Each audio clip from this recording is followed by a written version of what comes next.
দুনিয়ার মধ্যে যত মানুষ বিচারণ করে সব কিন্তু পাগলের দল।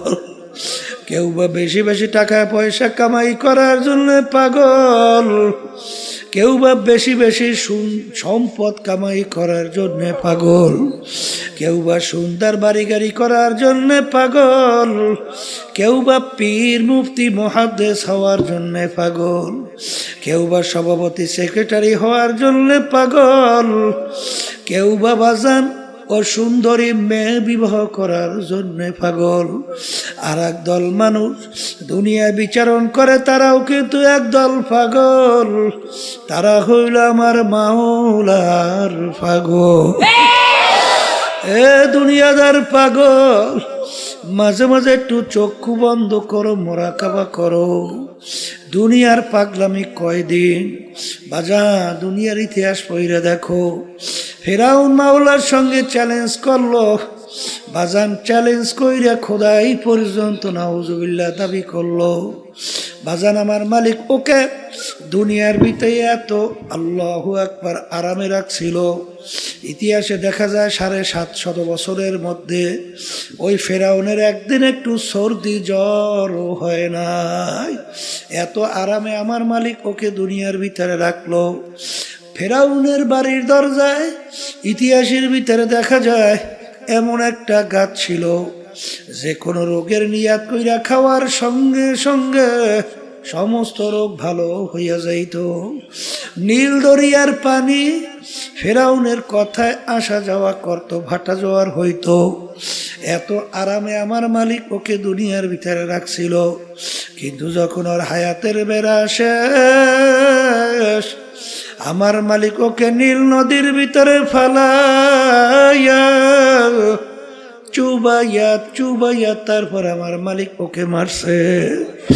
ফেরাউনের কোনো পাত্তাও ক্ষমতাও দেখা যায় না। সাদ্দাত মাওলার সঙ্গে চ্যালেঞ্জ করিয়া দুনিয়া ওর বেহেশত তৈরি করলো, কই সাদ্দাতের পাত্তাও নাই।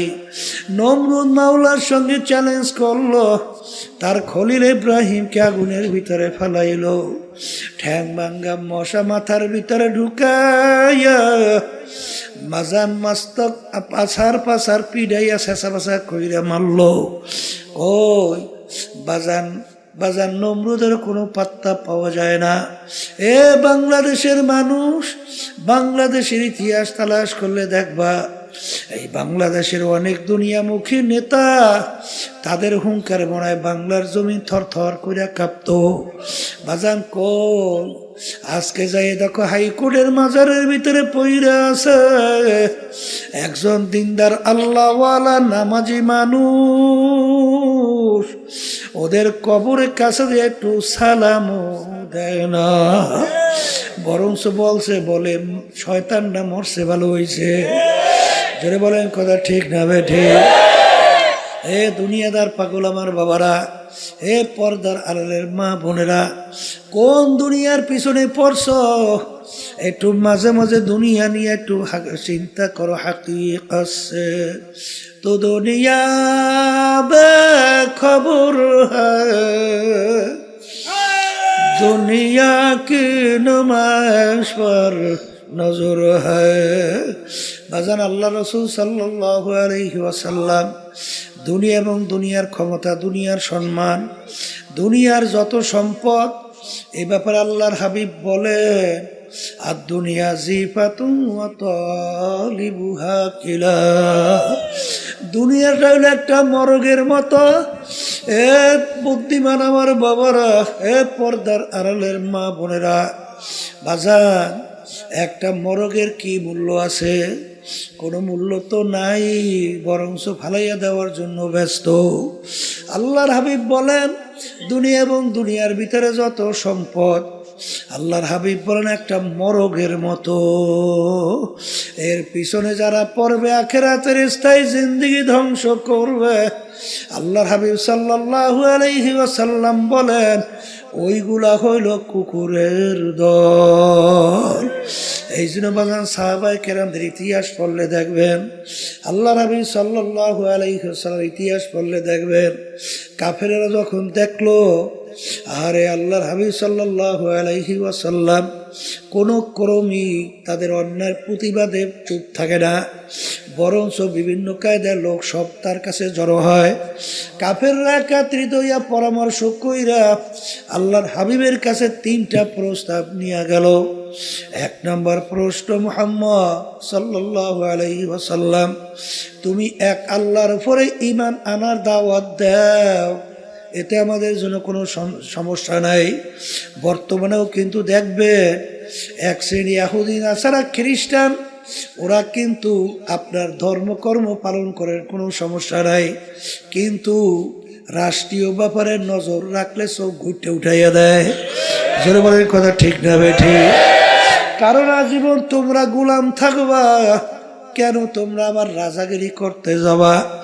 এই জন্য বাজানদেরকে বলবো, তুমি ওই যে কথা অন্যায় প্রতিবাদ যদি না করো, তাতে কিন্তু দেখবা বিজাতির ওই বিভিন্ন দুনিয়ামুখী রাজনীতি দল দেখবা তোমাকে হাদিয়া দেবে, সম্মান করবে, কিন্তু যখন ওদের অন্যায়ের প্রতিবাদে কথা বলবা, তখন শুধু হাদিয়া তো দূরের কথা, সুযোগ পাইলে মাইরাও পালায়।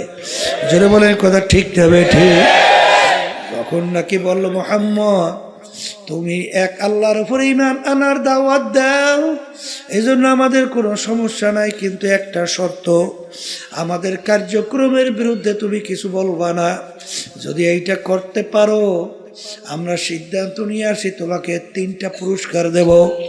1 নম্বর পুরস্কার, অর্থাৎ তোমাকে আমরা আরবের ভিতরে সবচেয়ে বড় ধনী বানায়া দেব, আরবের ভিতরে সবচেয়ে সম্পদশালী বানায়া দেব। আবার শর্ত হইল দাওয়াত দাও, কোনো সমস্যা নাই, আমাদের অন্যায়ের প্রতিবাদে, আমাদের কার্যক্রমের প্রতিবাদে কিছু বলবা না। এতটুকু যদি মানতে পারো, তোমাকে আরবের বড় ধনী বানায়া দেব। 2 নম্বর প্রস্তাব, তোমাকে আমরা আরবের রাজা বানায়া দেব। অর্থাৎ আজকে একটু মেম্বার চেয়ারম্যান হওয়ার জন্য, এমপি হওয়ার জন্য কতবার যে ইমান বিক্রি করে, কিন্তু আল্লাহর হাবিবকে প্রস্তাব দিল তোমাকে আমরা আরবের নেতা বানায়া দেব। 3 নম্বর প্রশ্ন, আরবের সবচেয়ে সুন্দরী মেয়েটা তোমার জন্য বিবাহের ব্যবস্থা করব। এক শর্ত হলো এক আল্লাহর উপরে ঈমান আনার দাওয়াত দাও, এই জন্য আমাদের কোনো সমস্যা নাই, কিন্তু আমাদের কার্যক্রমের বিরুদ্ধে তুমি কিছু বলবা না। এতটুকু যদি মানতে পারো, এই 3 প্রস্তাব, আল্লাহ রাসূল সাল্লাল্লাহু আলাইহি ওয়াসাল্লাম এই প্রস্তাব মানছে? মানে তো নাই, বরঞ্চ বলে কাফেররা শোন, তোরা আমাকে আরবের নেতা বানাবি, ধনী বানাবি, সুন্দরী মেয়ে বিবাহ দিবি, কিন্তু সৈন্যরা তোরা যদি আসমান থেকে সূর্য এক হাতে, আসমান থেকে চন্দ্র আইনে আমার আর এক হাতে দিতে পারো, তারপর আমি এক আল্লাহর উপরে ঈমান আনার দাওয়াত এবং তোদের অন্যায়ের প্রতিবাদে আমি বলতেই থাকবো। এক পর্যায়ে আল্লাহর হাবিব সাল্লাল্লাহু আলাইহি ওয়াসাল্লাম তার জন্মভূমি মক্কায় থাকতে পারে নাই। বাজান, মক্কা শরীফ সাইরা হিজরত করে মদিনায় যায়, আর তার জন্মভূমির মায়ায় বাজান ফিরা ফিরা চায়। বর্তমানে এক শ্রেণীর আছে, খুব দরবেশ হইছে, খুব নামাজি, খুব তাসবিহ নিয়া জিকির করে, কিন্তু অন্যায়ের প্রতিবাদে মান রাআ মিনকুম মুনকারান ফালিয়ুগাইয়িরহু বিয়াদিহি ফাইন লাম ইয়াস্তাতি' ফাবিলিসানিহি ফাইন লাম ইয়াস্তাতি' ফাবিকলবিহি ওয়া যালিকা আযআফুল ঈমান। আল্লাহ নবী সাল্লাল্লাহু আলাইহি ওয়াসাল্লাম বলেন, অন্যায়ের প্রতিবাদে তোমার যদি শক্তি থাকে, অন্যায়কে হাত দিয়ে ফিরাইয়া দাও। ওই পরিমাণ যদি শক্তি না থাকে, মুখ দিয়ে বইলে অন্যায়কে ফিরাও। ওই পরিমাণ যদি শক্তি না থাকে, মনে মনে পরিকল্পনা করতে থাকো কিভাবে অন্যায়কে ফিরানো যায়। এখানে কিন্তু অর্থ করে মনে মনে ঘৃণা করো, এটা সম্পূর্ণ একটা অযৌক্তিক ব্যাখ্যা। কারণ আগে বললাম ফিরাও, এখন মনে মনে ঘৃণা করো, এই শব্দটা কোথার থেকে আসলো? ফালিয়ুগাইয়িরহু বিয়াদিহি ফাইন লাম ইয়াস্তাতি' ফাবিলিসানিহি ফাইন লাম ইয়াস্তাতি' ফাবিকলবিহি ওয়া যালিকা আযআফুল ঈমান। ঈমানের সঙ্গে সম্পর্ক। বাজারে এক শ্রেণীর দরবেশ 24 ঘন্টা ইবাদতে লিপ্ত, তাহাজ্জুদে কামাই নাই, নাই। এই জন্য এক আল্লাহর ওলি বলেন, বুজুর্গি কি নেহি হামকো জরুরত, গোলাম আপনা বানা লে খোদায়া। এ আমার মালিক, আমার বুজুর্গি দরবেশি লাগবে না, তুমি দয়া মায়া করে তুমি আমাকে তোমার গোলাম হিসাবে কবুল করে না। আল্লাহর হাবিবকে বললেন তিনটা প্রস্তাব। আরবের বড় ধনী, বড় নেতা, বাজান সুন্দরী মেয়ে বিবাহ। আল্লাহর হাবিব তো মানলেন না, বরঞ্চ তার মক্কা জন্মভূমি ছাড়লেন, মদিনায় গেলেন। বাজান জন্মভূমির মায়ায় মক্কায় ফিরা ফিরা তাকাইলেন। ঠিক আমার বাজানদেরকে বলবো, আমরা যারা নায়েবে রাসূল দাবি করি, আল উলামা ওয়ারাসাতুল আম্বিয়া, নবী কিন্তু নাই, কোনোদিন আসবে না। আমরা হইল নবীর নায়েব, আমরা হইল নবীর ওয়ারিস, এলেমের ওয়ারিস কিয়ামত পর্যন্ত থাকবে। বাজান মা আতাকুমুর রাসূলু ফাখুযুহু ওয়া মা নাহাকুম আনহু ফান্তাহু। আল্লাহ রাবি যা কিছু নিয়ে আসছেন পুরাপুরি আঁকড়াইয়া ধরা লাগবে, যার থেকে নিষেধ করছেন পুরাপুরি ফেরা লাগবে। এই জন্য আমার ভাইদেরকে বলবো, আল্লাহর হাবিব সাল্লাল্লাহু আলাইহি ওয়াসাল্লামের মৌলিক চারটা কাজ ছিল, যারা বলেন কয়টা? এক নম্বর মুখস্থ করেন দাওয়াত, দুই নম্বর মুখস্থ করেন তালিম, তিন নম্বর মুখস্থ করেন তাজকিয়া নফস, চার নম্বরে জিহাদ। বাজান দাওয়াতও লাগবে, তালিমও লাগবে, তাজকিয়া নফসও লাগবে, জিহাদও লাগবে। দিন কিন্তু পরিপূর্ণ, বাড়তি কমতি আর কোনো দিক নাই, আর আসবেও না, পরিবর্তনও হবে না। আমার আব্বাজান রহমাতুল্লাহ আলাইহি চরমনায় জমিনে ঘুমায় আছেন। আমার আব্বাজান বলতেন, বাজান রে, আমার মালিক বলছেন, ওয়ালা তামুতুন্না ইল্লা ওয়া আনতুম মুসলিমুন, খবরদার তোমরা মুসলমান না হইয়া কেউ মরিও না। মুসলমান কাকে বলে? বুয়াদ গরদান নেহাদান এনানে খোদ বাদাস্তে খাজাদাদা। ঘোড়ার মুখে যখন লাগাম লাগায়, লাগাম লাগাইয়া যখন লাগাম সাওয়ারি হাতে ছাড়ে, ঘোড়ার নিজের ব্যক্তিগত বুদ্ধি চালাকি আর চলবে না। সাওয়ারি যেভাবে চালায় ওইভাবে চলার নামই হলো লাগাম লাগানো।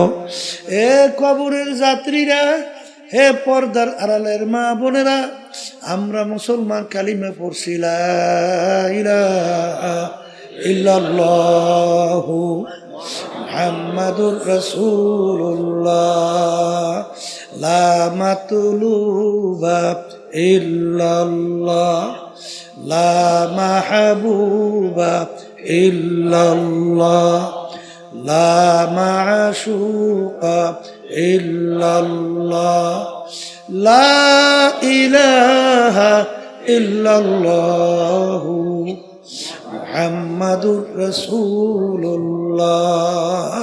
हर तमन्ना दिल से रुखसत हो गई, हर तमन्ना दिल से रुखसत हो गई, अब तो आजा अब तो खिलवत आ गई।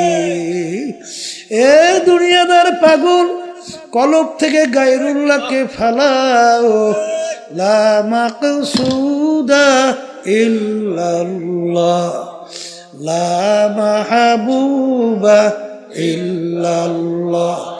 লা বইলা যখন ডান দিকে মাথা ঘুরাও, বাজান আল্লাহু আকবার। কারি ইব্রাহিম সাহেব রহমাতুল্লাহ আলাইহি তিনি বলতেন, বাজান যখন লা বইলা মাথা ডানে ঘুরাও, তখন খেয়াল করো কলব থেকে সমস্ত গায়রুল্লাহকে গায়রুল্লাহকে ফালাইয়া দিতেছি।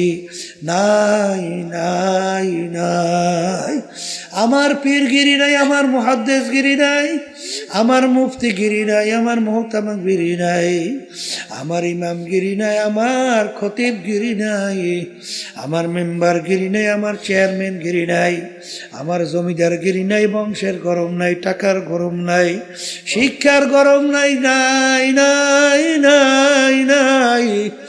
আল্লাহ বাদে কেহ মাবুদ নাই। तमन्ना दिल से रुखसत हो गई अब तो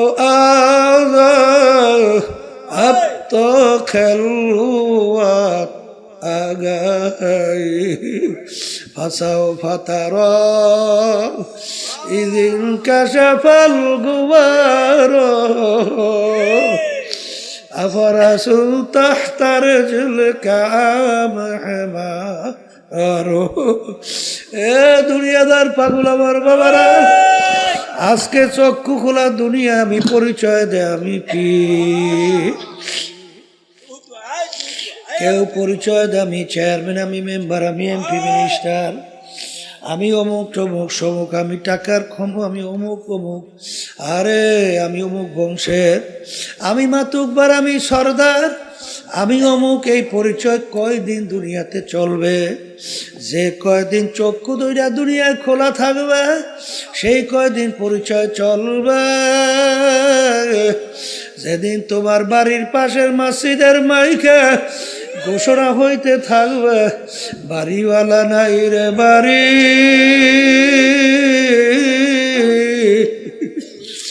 নাই রে দুনিয়াতে আল্লাহু আল্লাহ এখন তাকাইয়া দেখো কই তোমার টাকার গরম কই তোমার ক্ষমতার গরম কই তোমার বংশের গরম তোরা কই নেই যে এই পাশের মাইক দূরের মাইক একরকমের শব্দ রাখতে বলি নাই বারবার দূরের সাথে এত বাড়াও কার হ্যাঁ এত বাড়াস ফাজিল কোথাকার বয়ানি করতে দেয় না আবার একের কমাইস না এই পাশে শব্দ বাড়া একরকমের শব্দ রাখতে বলি নাই ফাজিল কোথাকার তখন আল্লাহু আল্লাহ এ কবরের যাত্রীরা পর্দার আড়ালের মা বোনেরা দুনিয়ার জিন্দেগি কিন্তু একটাই বাজান একবার যদি কেউ কবরে যাইয়া ঠইগা বসো আর দ্বিতীয়বার দুনিয়াতে আসে আপিল কইরা জিতবার কিন্তু আর আশা নাই এ কবরের যাত্রীরা বাজান আমি আপনাদের সামনে প্রথম আয়াত শরীফ তেলাওয়াত করছিলাম আয়াতের ভিতরে আমার মালিক বলে আমি 18,000 কম বেশি মাখলুকাত সৃষ্টি করছি এর ভিতরে দুইটা মাখলুকাত সৃষ্টি করলাম কেন মানুষ এবং জিন এই দুইটা মাখলুকাত আমি সৃষ্টি করলাম একমাত্র আমার ইবাদতের জন্য সবাই বলি সুবহানাল্লাহ এ কবরের যাত্রীরা মালিক আমাদেরকে বানাইছেন তার ইবাদতের জন্য এখন বলতে পারেন হুজুর অন্য অন্য মাখলুকাতগুলো আমার মালিক কেন বানাইলেন আমার মালিক অন্য আয়াতে বলেন ওয়া খুলিকা লাকুম মা ফিল আরদি জামিআ অন্য অন্য মাখলুকাতগুলো আমি বানাইছি তোমাদের জন্য এ কবরের যাত্রীরা এ পর্দার আড়ালের মা বোনেরা বাজার সূর্য আমাদের মানুষের দরকার আছে না নাই একটা মানুষ যদি দুনিয়ায় না থাকে সূর্যের কিন্তু কিছু আসে যায় না বাজান গাছ আমাদের দরকার আছে না নাই মাছ আমাদের দরকার আছে না নাই গরু আমাদের দরকার আছে না নাই একটা মানুষ দুনিয়ায় না থাকলে গরুর কিন্তু কিছু আসে যায় না মাছের কিন্তু কিছু আসে যায় না সব বানাইলেন মালিক আমাদের জন্য আমাদেরকে মালিক বানাইলেন তার ইবাদতের জন্য বাজানে ইবাদত একটা আরবি শব্দ বাংলা অর্থ হলো মালিকের হুকুম অনুযায়ী চলা মালিকের হুকুম অনুযায়ী চলার নাম কি এ আল্লাহর বান্দারা পর্দালে মা বোনেরা আমার মালিকের হুকুম প্রতিটা মানুষের ব্যক্তিগত জীবনে আছে না নাই এ জোরে বলো আছে না নাই আমার মালিকের হুকুম প্রতিটা মানুষের বাজান পারিবারিক জীবনে আছে না নাই বাজান সামাজিক জীবনে আছে না নাই কামাইয়ের ব্যাপারে আছে না নাই খরচের ব্যাপারে আছে না নাই রাজনৈতিক জীবনে মনে হয় নাই এখানেও আছে এক শ্রেণীর বর্তমানে কিন্তু তারা বলে আমরা রাজনীতি করি না, হ্যাঁ তবে মানব রচিত কুফরি তন্ত্র মন্ত্র এই রাজনীতি করি না এটা বললে ঠিক আছে। কিন্তু বাজান রে, আল্লাহ নবী সাল্লাল্লাহু আলাইহি ওয়াসাল্লাম তিনি কিন্তু রাষ্ট্রপ্রধান ছিলেন কি ছিলেন না? তিনি কোন নীতি আদর্শ অনুযায়ী রাষ্ট্র চালাইছে? কি আল্লাহর নীতি আদর্শ অনুযায়ী। এই কথা ঠিক না বেঠি? আল্লাহু আকবার। আল্লাহ রাব্বুল আলামিন বলেন যে আমি ইসলামের উপরে রাজি খুশি।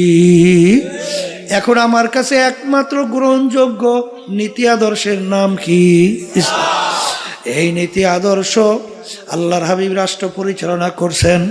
সাহাবায়ে কেরাম রাষ্ট্রপ্রধান ছিলেন কি ছিলেন না? কিন্তু যারা আজকে নায়েব দাবি কইরা বলে আমরা রাজনীতি করি না, এই আল্লাহর বান্দারা ভালো কইরা বুঝা শুই না তারপর বলা লাগবে। কারণ খোদা না কাজটা যদি এই কথা বলো তাহলে আল্লাহর হাবিবের এই কাজকে তুমি অস্বীকার করো। জোরে বলেন কথা ঠিক না বেঠিক? রাষ্ট্র পরিচালনার মধ্যে বাজান শত শত কোরআনুল কারীমের ভিতরে আয়াত আছে না? যদি রাষ্ট্রের ভিতরে তুমি এইটা বাস্তবায়ন না করো, এইটা বাস্তবায়ন করবে হিন্দুরা, খ্রিস্টান, অন্য বিজাতি। বাজান দরবেশি বুজুর্গি আমার মালিকের দরবারে কোনো দাম নাই। আল্লাহ রাব্বুল আলামিন তার রাসূলের উপর দিয়েছেন আবদুহু ওয়া রাসূলুহু, আগে আমার বান্দা তারপর আমার রাসূল। জোরে বলেন কথা ঠিক না বেঠিক? সবচেয়ে বড় মর্তাবা, সবচেয়ে বড় সম্মান, এর বড় পদ হইল আবদিয়াতের দরজা। জোরে বলেন কথা ঠিক কিনা? এই জন্য আমার ভাইদেরকে বলবো, পর্দার আলেম মা বোনদেরকে বলবো, বাজান মালিক আমাদেরকে বানাইছে তার হুকুম অনুযায়ী চলা। এ কবরের যাত্রীরা, এ পর্দার আড়ালের মা বোনেরা, কোনো দলাদলি বুঝি না। তোমার কবরে তুমি যাবো, আমার কবরে আমি যাব। তোমার কবরের প্রশ্নের উত্তর তুমি দিবা, আমার কবরের প্রশ্নের উত্তর আমি দেব। কিন্তু ওয়ালা তামুতুন্না ইল্লা ওয়া আনতুম মুসলিমুন, খবরদার মুসলমান না হইয়া কেউ মরিও না। আল্লাহ না আমেরিকা না লন্ডন সে গুলফাত, হামি মস্তে মদিনা কার খোদায়া। এ মুসলমান আমার বাবারা, পর্দার আড়ালের মা বোনেরা, দুনিয়ার যে কোনো প্রান্তে মানুষ থাকলে সেকেন্ডের মধ্যে যোগাযোগ করা যায়। আর তোমার আমার বাড়ির দরজায় আমার আম্মা ঘুমায়া রইল, আমার আব্বা ঘুমায়া রইল, আত্মীয় স্বজন ঘুমায়া রইল, কই আজ পর্যন্ত খবর দিতে পারে না, নেতেও কিন্তু পারলাম না। এই জন্য আমার বাজানদেরকে বলবো, আল্লাহ নবী সাল্লাল্লাহু আলাইহি ওয়াসাল্লাম তার অল্প বয়সে তার দাড়ি মোবারক পাইকে গেল, তার পিঠ মোবারক গুজা হয়ে গেল। সাহাবায়ে কেরাম বলে, আল্লাহর রাসূল এত অল্প বয়সে আপনার দাড়ি মোবারক কেন পাকলো, কেন আপনার পিঠ মোবারক গুজা হলো? আল্লাহ নবী বলেন, আমার সাহাবারা, আমি রাসূল যা দেখি তোমরা তো দেখো না, আমি রাসূল যা জানি তোমরা তো জানো না, আমি রাসূল যা শুনি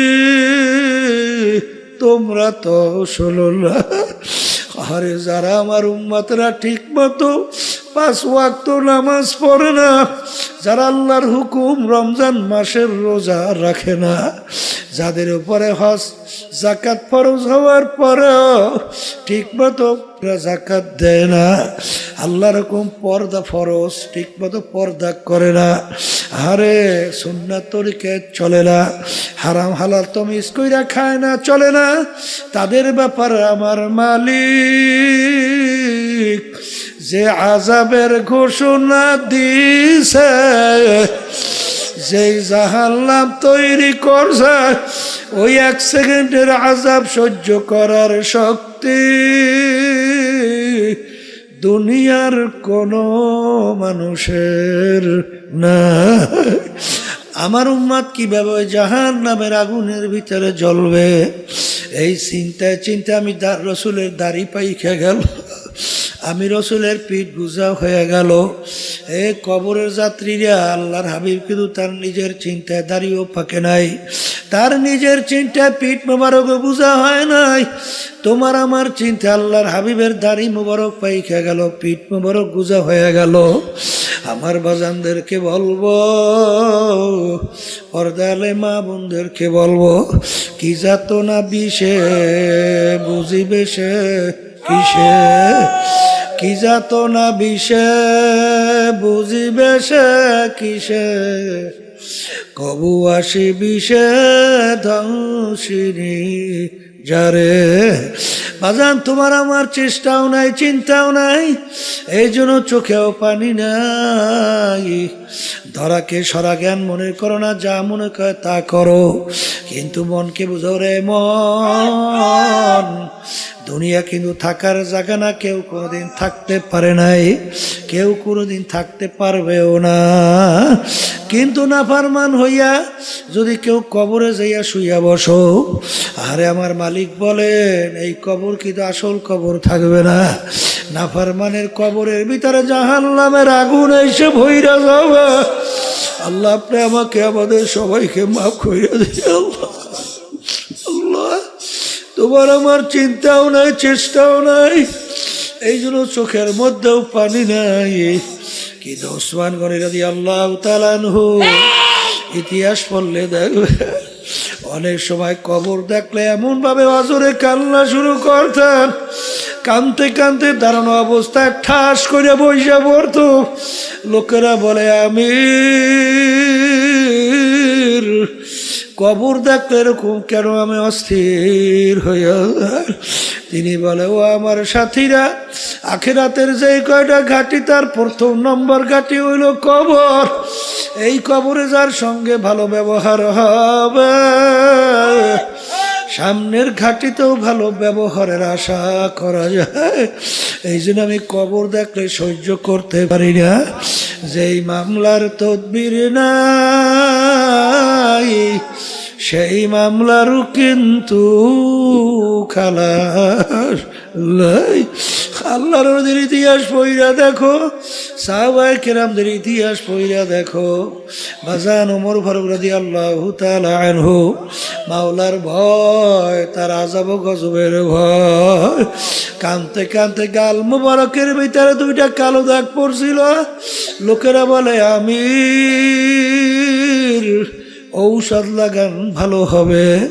তিনি বলে, আমার সাথীরা, কিয়ামতের ময়দানে মালিক যখন জিজ্ঞাসা করবে, ওমর কি আমল নিয়া, বলবো মালিক তোমার ভয়, তোমার জাহান্নামের ভয়, তোমার আযাব গজবের ভয়।